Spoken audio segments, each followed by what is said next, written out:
Dan saudara, untuk membahas hal ini kita langsung bergabung dengan pengamat kebijakan publik Trubus Rahardiansyah.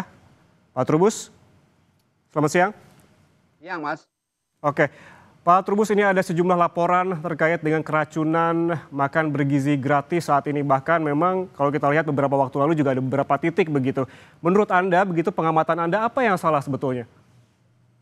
Yang salah pada sistemnya, Mas. Jadi sistem tata kelola, kemudian juga pada persoalan lemahnya pengawasan. Karena selama ini MBG itu oleh BGN fokusnya pada kuantitas dapur SPPG itu, Mas, yang diperbanyak. Jadi belum sampai kepada tataran bagaimana kualitas dari tata kelola maupun kualitas dalam hal pelayanan SPPG itu gitu. Jadi yang selama ini fokusnya lebih banyak ke sana.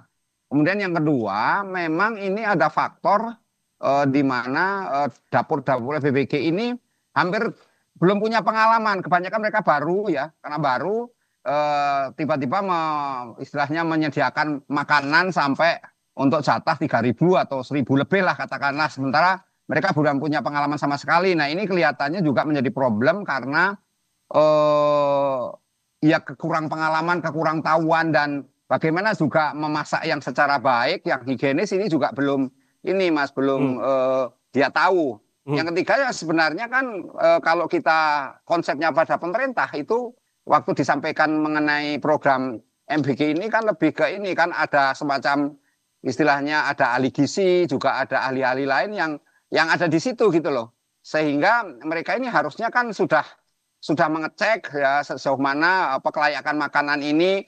Kalau misalnya terjadi kesalahan itu pada hari itu saja, hari berikutnya harusnya sudah nggak ada lagi gitu. Tapi ini kan terjadi di berbagai daerah, ada yang berulang-ulang gitu loh, Mas. Jadi ini yang kemudian kita publik itu mencurigai sebenarnya benar nggak mereka itu ahli-ahli yang disiapkan oleh pemerintah itu bekerja secara optimal. Nah, yang menjadi problem juga selama ini memang tidak ada tanggung jawab hukum, Mas, kepada mereka-mereka yang melaksanakan ini. Artinya kalau misalnya terjadi pelanggaran ataupun terjadi ya salah saji lah katakanlah seperti itu kan harus ada sanksinya, Mas.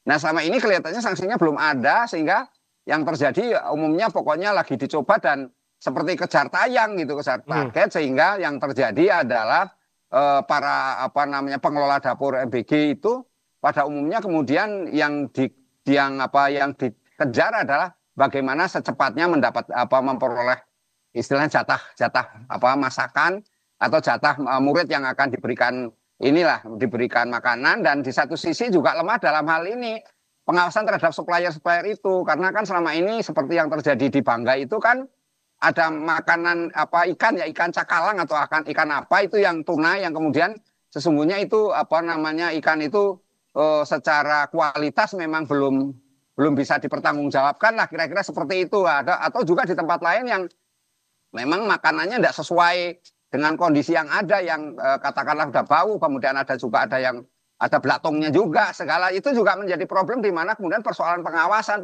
persoalan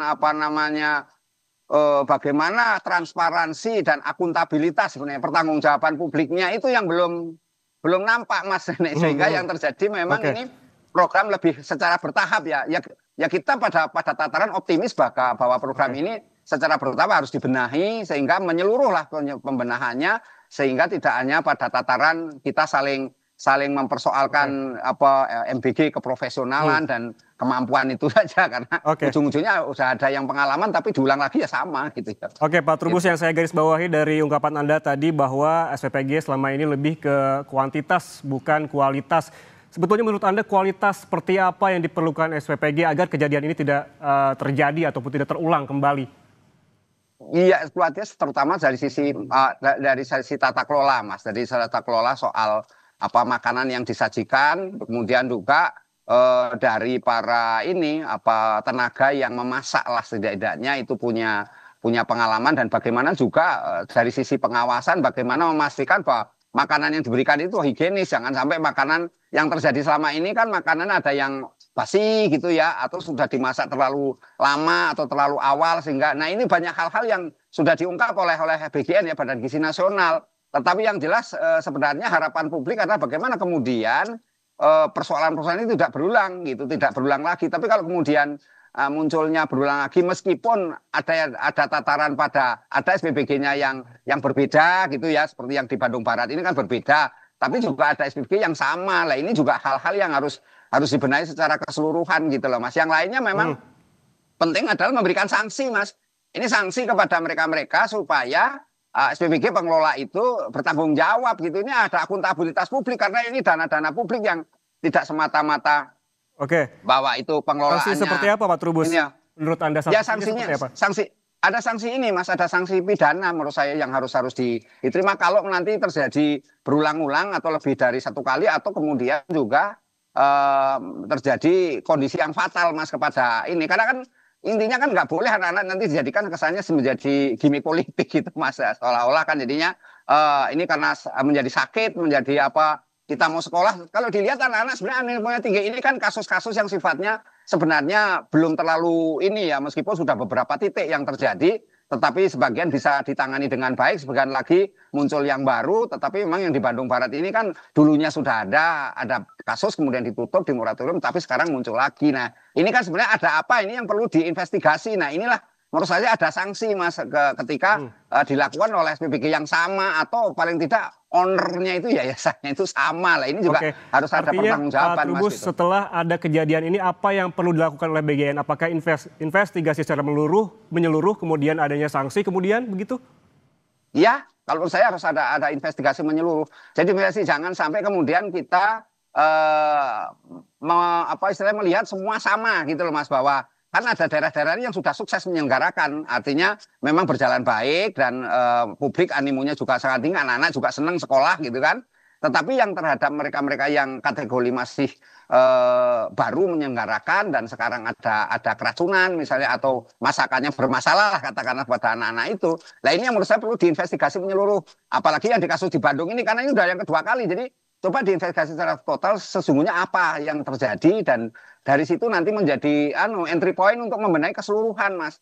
Nah selama ini apakah mereka sudah ada patuh? Karena sudah ada aturan baru yang dikeluarkan oleh BGN kalau nggak salah yang bulan September itu mengenai ini semacam pertek Mas, peraturan teknis yang apakah peraturan ini sudah disosialisasikan atau belum atau sudah dijadikan rujukan belum, kan ini juga harus dilihat seperti yang terjadi di Sleman itu kan sebenarnya juga karena apa? Karena dia menggunakan aturan yang lama Mas atau aturan perjanjian dengan BGN yang lama. Nah ini juga harus dilihat apakah aturan-aturan yang baru yang dikeluarkan oleh BGN ini sudah dipatuhi atau belum. Ini juga harus dilihat secara keseluruhan. Yang lain ya tentu supplier-supplier itu harus ada ini Mas, partisipasi publik menurut saya ini Mas. Jadi harus keterlibatan orang tua termasuk kepala sekolah. Mungkin ada polanya juga sistemnya dirubah ke tanggung jawabnya kepada kepala sekolah mungkin Mas atau komite sekolah. Jadi dan masanya di sekolah juga mungkin sudah lagi pakai SPBG untuk daerah tertentu loh ya. Karena kan nggak semua daerah sama, ini masalahnya kan seperti itu. Oke, untuk mengevaluasi hal ini apa yang perlu dilakukan agar tidak terulang kembali? Apa hal pertama? Anda tadi menyebutkan pengawasan terhadap supplier. Apakah ini hal pertama yang perlu dilakukan? Ya, menurut saya hal pertama itu ya termasuk supplier itu. Karena supplier ini kan kebanyakan juga ada yang baru-baru. Nah yang tentu yang kalau konteks yang lebih selain supplier lebih itu kan kaitannya dengan dapur SPBG sendiri yang SDM-nya kan dalam hal ini human resources-nya itu betul-betul sudah profesional atau sudah dikasih pelatihan. Yang penting juga ini Mas, memang BGN ini harus proaktif ya menurut saya, sebulan sekali harus melakukan evaluasi, kemudian juga sering melakukan pelatihan ya. Jadi pelatihan kepada dapur SPBG ini Mas. Jadi mereka-mereka itu dilatih cara masak yang baik seperti apa, kemudian juga melibatkan ahli-ahli gizi, ahli-ahli kesehatan juga ikut bertanggung jawab di situ gitu loh Mas. Jadi jangan sampai kemudian seolah ini diserahkan pada SPBG sudah beres kan selama ini seperti itu. Nah, kedepannya harus ada keterlibatan publik juga di situ sebagai inilah ya istilahnya pengawas internal juga di dalamnya. Dan itu berkolaborasi dengan ini BGN dan BGN harus secara terbuka terhadap masukan-masukan yang ada karena memang setiap daerah itu berbeda-beda meskipun persoalan keracunannya sama, tapi kalau lihat ini variannya itu memang sumber-sumbernya dari berbeda ya, samanya itu pada jenis kualitas makanan dan pada jenis sajian makanan itu sendiri Mas, dan anak-anak juga kan. Tetapi yang lain kan ada yang menurut saya yang tidak sama itu ya karakter jenis makanannya yang berbeda-beda tiap daerah itu, Mas. Oke, terkait kualitas makanan sebetulnya kemarin Kepala BGN sempat menyebutkan apa yang terjadi di Bandung Barat karena memang proses memasak yang memang terlalu jauh dengan konsumsi di pagi harinya, begitu dilakukan masak di sore hari baru disalurkan besok paginya. Artinya BGN sebenarnya tahu problematika atau permasalahan ini. Menurut Anda seperti apa? Ya, menurut saya BGN sudah menyampaikan itu, artinya BGN kan sudah melakukan investigasi. Nah, investigasi itu kan harus ada tindak lanjut, Mas. Tindak lanjutnya adalah ada perubahan dari sistemnya, kemudian juga perubahan dari pola-pola penyajian makanan dan termasuk kualitas dan sebagainya, Mas. Jadi investigasi itu tidak berhenti pada tataran bahwa sudah ditemukan ini persoalannya pada makanan yang apa istilahnya terlalu awal masaknya dan sebagainya. Tetapi bagaimana kemudian berpikir untuk tidak terulang kembali. Nah, untuk itu terus harus ada tanggung jawab hukumnya gitu loh, Mas. Jadi mereka-mereka yang mengulang itu dan yang sama ya harus diberikan sanksi. Terutama adalah dapur MBG itu, SPBG itu, pemilik owner-ownernya itu. Kan kita perjanjiannya kan dengan pihak yayasan.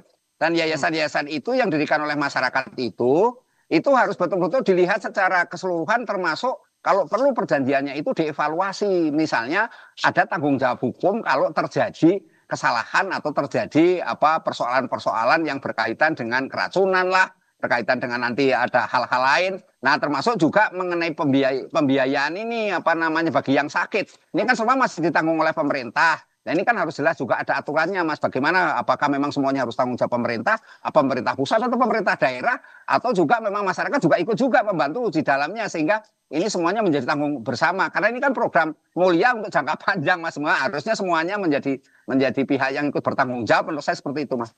Oke, maksud Anda dengan masyarakat ikut bertanggung jawab dalam hal ini seperti apa, Pak Trubus?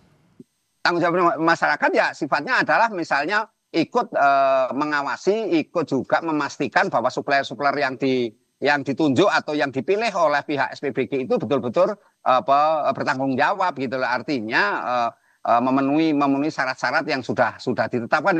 Karena itu masyarakat perlu juga diberikan semacam kriteria-kriteria sebenarnya makanan yang sehat itu seperti apa. Itu kan juga hal-hal yang harus disosialisasikan, Mas, menurut saya. Jadi tanggung jawab masyarakat itu lebih kepada persoalan-persoalan mengawasi dan persoalan-persoalan melaporkan, mengadukan kalau terjadi adanya pelanggaran-pelanggaran itu. Jadi pelanggaran dalam hal apa? Ya pelanggaran di dalam soal tata kelola, pengawasan itu sendiri oleh pihak BGN dan istilahnya SPBG. Tapi juga pihak-pihak lain seperti juga itu tadi supplier-supplier makanan atau yang menyediakan raw material gitu. Jadi masyarakat ini kemudian ditindaklanjuti melakukan investigasi kalau memang itu dipandang perlu investigasi. Nah, perlu juga kolaborasi dengan ini pihak APH, aparat penegak hukum, dalam ini kepolisian kan ya. Oke. Atau kejaksaan untuk melihat Pak semua. Trubus, ya. Singkat saja terakhir, menurut Anda yang paling mendesak yang waktu dekat yang harus dilakukan oleh BGN evaluasi seperti apa? Menurut saya evaluasi yang paling mendesak adalah mengenai tata kelola itu, Mas. Tata kelola dan sistem dari pengawasannya itu, Mas, yang harus segera mendesak dilakukan gitu. Oke, baik. Terima kasih pengamat kebijakan publik Trubus Rahardiansyah atas waktunya bersama kami di Breaking News Kompas TV. Sehat selalu. Amin. Ya.